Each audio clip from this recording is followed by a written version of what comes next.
Hello everyone, I'm Alexandria Callahan for Temple of Geek, and we are talking about Avatar: The Last Airbender today. Make sure to follow us on all social media, Instagram, X, Twitter, and TikTok at Temple of Geek, and let's get to it. Can you start off by just introducing yourself for us? Yeah, hi, I'm Randy Ribay, author of Reckoning of Roku, the fifth book in Chronicles of Avatar series. Awesome. So, first question, how does it feel to be now a part of such a beloved universe? Like, this is something people have been very passionate about for over a decade now, I feel like. How does it feel to kind of step into that? Yeah, I mean, on one hand, it feels really amazing and like a dream, right? I think every writer kind of wonders what IP or what franchise they'd like to contribute to someday, and kind of has this like fantasy. And yeah, and for me, like Avatar was definitely one of my top ones that I was interested in writing into someday. And I kind of got an email out of the blue that was like, "Hey, would you be interested in doing this?" Which just like blew me away. On the other hand, I feel like there's a lot of pressure because I love a lot of different franchises and worlds. And and I know the pain that comes with with an installment that maybe doesn't live up to our expectations. And so yeah, so there's for me at least a lot of pressure to try to get it right and do it justice, and write a story that contains hopefully many of the things that we love about the rest of the world. For sure. With that, I mean, I was gonna add what goes into adding to like the lore of this world? Do you have to like consult people that have done writing for other Avatar properties, or are you sort of left on your own to kind of fill in things that haven't been outwardly stated?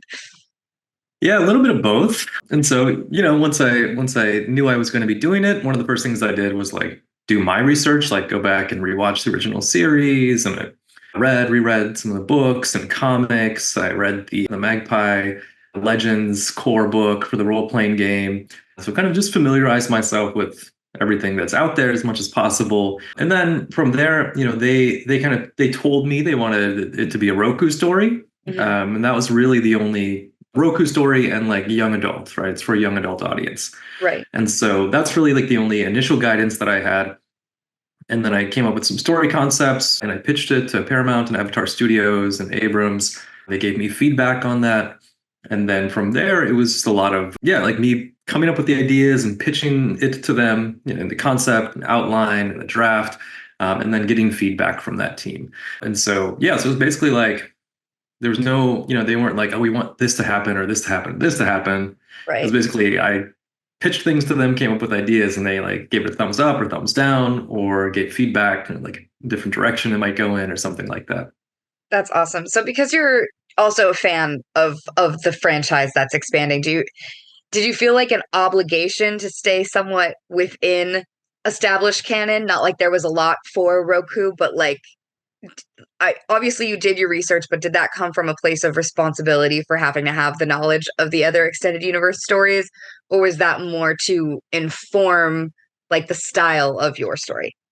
Yeah, a little bit of both. I mean, definitely wanted to be familiar as much as possible with, the other stories that were out there, so that I could kind of bring something new to the table and not just like rehashing a plot we've seen before or something like that. I wanted to understand the world at that moment in time. So I was writing when essentially right after Roku is named the Avatar. And so, a lot of those other materials don't cover that exact period of time, but they might kind of build up to that period of time or after it. So it kind of gave me a framework of, all right, this is where the world was before that happened. This is where the world is, after that happened, or when Aang comes around. So kind of what happens in between there kind of helps me as a point of like helping to fill that in. And then, and I do feel as a fan and a fan of other things too. I'm not like hardcore kind of like everything needs to fit the canon, like everything that has been said before. Like I can't contradict anything that's ever been said. Right. But there is still something in me that's like, I don't want to majorly contradict what's already been determined, because I want it to feel like it's part of the world and not just like coming out of left field or not retconned to death or something like that. Right. But it's a little bit like a puzzle of trying to figure out what's missing how to work within those bounds and still give people a story that's interesting and new, but also feels familiar. Yeah. What's the most difficult part, do you think, about writing a story like this? Because it's not like it's an exceptionally long novel, but you are covering kind of a pretty important piece. The Roku is an avatar of like that we have heard before. So what's the most difficult part about going into a story like this? Probably just like thinking about the expectations and about the opinions that people already have about the character going into it, because we know quite a bit about his life in terms of like, if you're not considering the other books, in terms of Right. just like looking at the original series, Roku's the one we know the most about, right? Mhm. The other avatar we know the most about. And so we kind of have like an outline of his life. But for me, it's interesting to fill out kind of the spaces in between and like, how do we get from that goofy 16-year-old that you see in like the earliest flashbacks Right. to, this guy who Sozin challenges, and he Mhm. just like takes out Sozin barely lifting a finger in like 10 seconds. Like, how do we get from there to there? And also the really interesting character flaw, right, of how he comes to trust Sozin so much. And so it's interesting for me to write into that, but it's also challenging knowing that knowing how people feel about him kind of coming into it, Yeah. or knowing that people feel like they already know all of his story because it gets outlined. Right. You are going to be at San Diego Comic-Con this year I doing am. one of the Avatar panels, which is super cool. I can't wait. What are you hoping for as far as like response from the fan base? Because I mean, fandoms in general can be pretty intense. I think the Avatar one's pretty chill comparatively, but comparatively. So what are we anticipating as far as fan response? Yeah, I don't know. I've never been to San Diego Comic Con, but I've been to New York Comic Con a few times as a fan several years ago. Um, this will be my first kind of like major event with the Roku book. On Tuesday, on the day it comes out, I'm doing like a local launch at a bookstore nearby, but it's my first like larger event. And so I don't know. I don't have any idea really what to expect. I hope excitement. I hope generosity towards the Roku and Yeah. interest. And I hope for a lot of fun questions. I hope I see some cosplay. That would be great. I can But almost guarantee yeah, that you will. Yeah. So yeah. honestly, that's going to be a cool way to launch the book too. There's no bigger launch than San Diego Comic-Con. So that's awesome. Do you have, so you said that they kind of emailed you out of the blue that they wanted you to write this story. What do you think qualified you? Like what writing did they see that was like, this guy has to write for Roku? Yeah.